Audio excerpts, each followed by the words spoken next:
Entrepreneurs and intrapreneurs, people who want to make their mark, people who want to change the world. All right, well, we're going to roll up our sleeves this morning and think about our own brands. And I think we're all entrepreneurs here. We're all ordinary people trying to do something extraordinary. We're trying to do something with our passion and make money at doing it.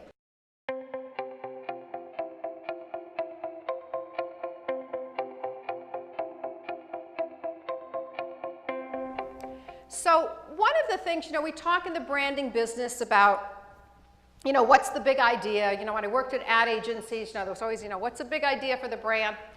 But I say, what you're looking for is a small idea. You're looking for something very simple and specific that you can stand for, that's simple, that's different, and that's relevant, that people care about in the marketplace. Let's put down in a sentence what the brand idea is for your store, your different mental angle for your store. What's different, special, and relevant about your business? And you want to be able to do it in a sentence. I did Forever 21, fast fashion, that's their brand idea. You want to be able to say it, as we say in the branding business, if you can't explain it to a 10-year-old, you haven't really thought through your brand idea. Catherine Kaputa is a brand strategist, speaker, and author. From Madison Avenue to Wall Street, from the halls of academe to starting her own company, Self-Brand, Catherine inspires entrepreneurs. Particularly in today's digital world, people want to know your story. People want to know why you started the business. That you can be an important person in building your brand. Here's Mr. Phil Knight. And Mr. Phil Knight played a big role in building the Nike brand. He has his creation story. All of you should have a creation story that you tell about starting your business. And, his story is, he was a high school track star right here in Portland. He later ran track at University of Oregon in Eugene. Never liked his shoes. And also a part of his creation story is in the early days, he would sell these shoes out of the trunk of his car, green Valiant car. He got a lot of mileage out of that story, and people like hearing that story because, it gives us all hope. He started out small and he built this tremendous brand. Here's one of the early ads. I bet I know what Phil Knight said when he first saw, this ad campaign. You can't see my shoes, where are the shoes? In fact, a lot of the ads, you don't even see shoes at all, or clothes, you just see a close-up face, because the campaign isn't really about the shoes. What's the Nike slogan? Does anyone know it? Just do it. Of course, we all know that slogan. It became part of the conversation of this country. It became part of the vernacular. So my thesis is, business brand plus personal brand can equal a power brand. So think of, telling your creation story and representing the brand. It can help you be successful. So the other side, so we talked about visual identity, and the other component is verbal identity. And the first and most important decision for a brand and verbal identity is, what are you going to name it? And names can be very powerful.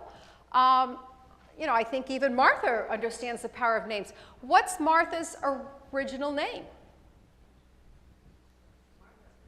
Martha Castyra. She changed her name, Martha Castyra. Martha Castyra Living. How would that do? We don't think it would be as successful as the brand? So same woman, same ideas. It's a hard name to say and spell, right? And Martha Stewart kind of goes with the image of what her brand idea is. So she did change her name.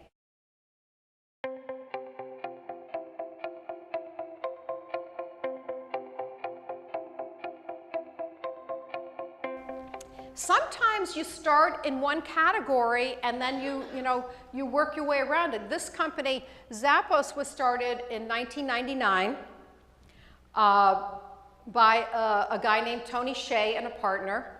And he was looking for a business idea. And a friend of his said, why don't we start an online shoe store? Nobody's got an online shoe store.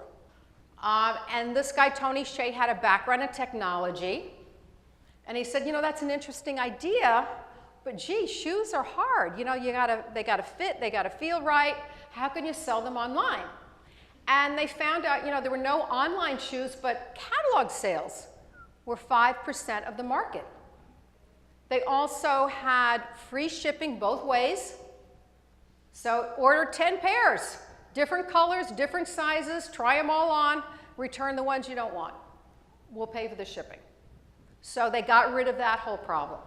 So he realized, wow, I'm really creating this great culture here. It's really getting business. And then he started realizing, you know what?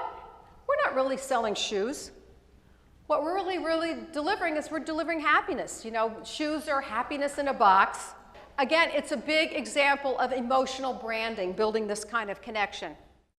So what is branding really? Branding is really attaching an idea to a product.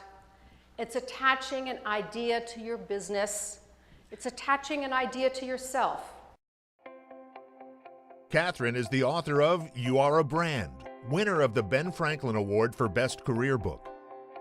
Catherine's latest book, The Female Brand, is about women and success in business. Known for her dynamic and fun presentations, Catherine has done keynote talks and branding workshops at entrepreneur conferences and on personal branding at a wide range of corporations. She has been interviewed on CNN, ABC, and NBC, and a host of other media in the U.S. and internationally. To book her as a speaker for your next event, please contact the company that provided this video.